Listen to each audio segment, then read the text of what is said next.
Hi friends, இன்றைக்கி நான் உங்களுக்கு செஞ்சு காணிக்க போகிற ரெசிபி ஒரு கொரியன் ரெசிபி தான். இதோட நேம் வந்து தப்போக்கி.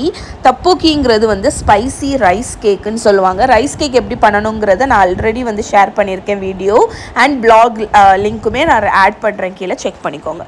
ஃபஸ்ட்டு நம்ம வந்து தப்போக்கிக்கு உண்டான சாஸ் ரெடி பண்ண போகிறோம். அதுக்கு கொச்சுஜாங்குங்கிறது வந்து கொரியன் ரெட் பெப்பர் பேஸ்ட், அதுக்கப்புறம் சுகர், கொச்சுகாருங்கிறது கொரியன் ரெட் பெப்பர் பவுடர், அதுக்கப்புறம் கொஞ்சம் டொமேட்டோ கெச்சப், சோயா சாஸ், நிறைய சாப் பண்ண கார்லிக், இவ்வளோத்தையும் போட்டு நல்லா மிக்ஸ் பண்ணிடுங்க. இதுதான் உங்களோட தப்போக்கியோட சாஸ். இப்போ வந்து ஒரு பேனில் சிக்கன் ஸ்டாக் இல்லைன்னா வெஜிடபிள் ஸ்டாக், ட்ரெடிஷ்னலாக ஃபிஷ் ஸ்டாக் யூஸ் பண்ணுவாங்க. பட் நான் வந்து இன்றைக்கி வெஜ் ஸ்டாக் தான் யூஸ் பண்ணுறேன். அதில் ஸ்ப்ரிங் ஆனியன் ஒன்று கட் பண்ணதை ஆட் பண்ணிக்கோங்க. நீங்கள் பெரிய வெங்காயம் கூட ஆட் பண்ணிக்கலாம்.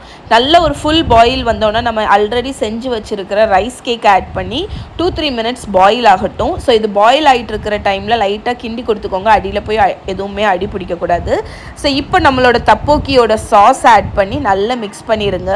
இந்த சாஸ் வந்து இதில் கலந்து நல்ல ஒரு 10 நிமிஷம் கொதிக்கட்டும். அந்த 10 நிமிஷத்தில் இந்த தப்போக்கி வந்து நல்லா வெந்துடும் அண்ட் அந்த ஃப்ளேவர் எல்லாமே வந்து அந்த சாஸ்லேயும் இறங்கிடும். சாஸோட ஃப்ளேவரை அதுவும் அப்சர்வ் ஆகிடும். மெயினாக இது ரைஸ் கேக் வச்சு பண்ணதுனால சாஸுமே நல்லா திக்காக க்ளாஸியாக வந்துடும். ஸோ ஃபைனலாக ஸ்ப்ரிங் ஆனியனை வந்து இந்த மாதிரி நீளமாக கட் பண்ணதையும் போட்டு 2-3 மினிட்ஸ் குக் பண்ணி எடுத்திங்கன்னா உங்களோட தப்போக்கி ரெடி. இதை வந்து அப்படியே நீங்கள் ஹாட்டாக ஒரு ஆப்பிடைசர் மாதிரி சர்வ் பண்ணலாம்.